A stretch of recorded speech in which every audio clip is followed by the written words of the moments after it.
Grabe, nagustuhan ko talaga tong Bomidi MF01 high-speed cooling fan na to guys. Kasi meron na tong AI heatsink mga lods. Kayang-kaya niyang lumamig up to 10 degrees Celsius in seconds. Madali rin lang i-access yung cooling ice crystal function mode nito guys. Ayan, i-on nyo muna.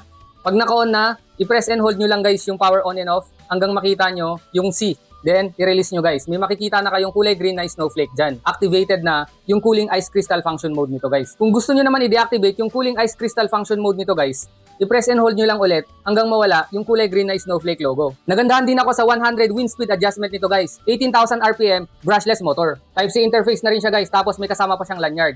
6,000 mAh battery na to guys. Kaya niyang tumagal ng up to 24 hours of using. Ultra long battery life. At saka 3 to 4 hours charging lang to guys. At saka adjustable na rin yung head niya guys. Pwede nyo siyang itaas na ganito at saka ibabang ganyan. 12.5 watts. Tapos may LED display na rin siya dito guys sa gitna. Extremely fast cooling. Built-in high speed turbine rotation. Brings strong cooling air. Tapos meron na rin tong cold air or ice compress dual cooling. So ano pang hinihintay nyo guys kung naghahanap kayo ng cooling fan? I-try nyo tong Bomidi MF01 high speed cooling fan.